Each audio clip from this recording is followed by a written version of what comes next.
Hello বন্ধুরা, আমি রবিন আর এখন কথা বলবো কিছু নতুন আপডেট নিয়ে। তো প্রথমেই যেটার কথা বলবো সেটা হচ্ছে দেবকে কেন্দ্র করে। তো সম্প্রতি শোনা যাচ্ছিল দেব ঈশ্বরচন্দ্র বিদ্যাসাগরের ক্যারেক্টারটা প্লে করবেন এবং সেটা হচ্ছে না, কারণ দেবকে কোনো রকমভাবেই মানাচ্ছে না যে ঈশ্বরচন্দ্র বিদ্যাসাগরের রোলে, কারণ দেবের চেহারা এবং ঈশ্বরচন্দ্র বিদ্যাসাগরের যে চেহারা স্ট্রাকচার, তো তার সঙ্গে মিল খাচ্ছে না। তো সেই কারণেই দেব করার সম্ভাবনাই নেই, কিন্তু দেব প্রডিউসার হিসাবে থাকতে চলেছেন এই সিনেমাটার মধ্যে। এবং অতনু রায়চৌধুরী উনি দেবের চেহারার সাথে কোনো মিল হচ্ছে না বলে দেবকে এই সিনেমাতে রাখবেন না এবং উনি প্রডিউসার হিসাবে থাকবেন। তো দেখা যাক এই ঈশ্বরচন্দ্র বিদ্যাসাগরের ক্যারেক্টারটা প্লে করে। এবং দ্বিতীয় আপডেট যেটা সেটা হচ্ছে ওয়েলকাম টু দ্য জঙ্গল সিনেমাটা সঞ্জয় দত্ত তিনি পিছিয়ে গেছেন, এই সিনেমাটা করছেন না। তো এখানে সঞ্জয় দত্তের রোলটা প্লে করবে সুনীল শেট্টি এবং সুনীল শেট্টির যে ক্যারেক্টারটা প্লে করছিলেন সেইটা করবেন টাইগার শ্রফ। তো সিনেমাটা কি হচ্ছে ভগবান জানে, সিনেমাটা বারবার বন্ধ হয়ে যাচ্ছে, টাকা পয়সা নিয়ে সমস্যা হচ্ছে।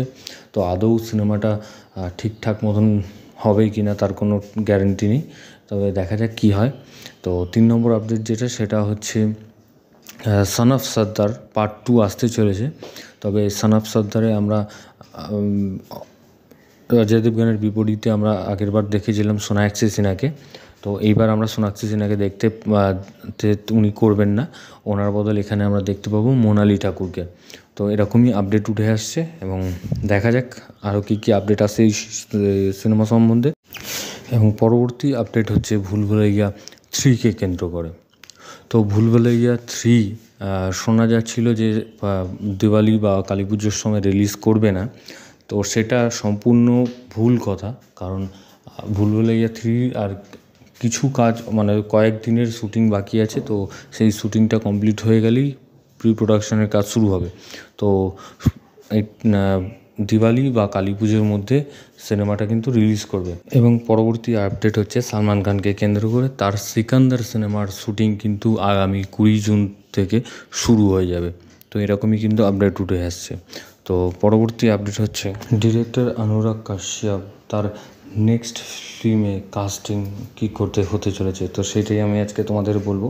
তো ববি দেওয়াল, সানিয়া মালহোত্রা, সাবা তো এনারা মুখ্য চরিত্রে অভিনয় করছেন এবং এই প্রজেক্ট দিয়ে বলিউডে অভিষেক হবে মালায়ালাম এক অভিনেতা। তো দেখা যাক অফিসিয়ালি অ্যানাউন্সমেন্ট কবে আসে। তো পরবর্তী আপডেট হচ্ছে সুরিন্দর ফিল্মসের ব্যানারে একটি ছবিতে দেখা যেতে পারে শাকিব খান এবং কোয়েল মল্লিককে, তবে এটা শাকিব খানের প্রজেক্ট নয়।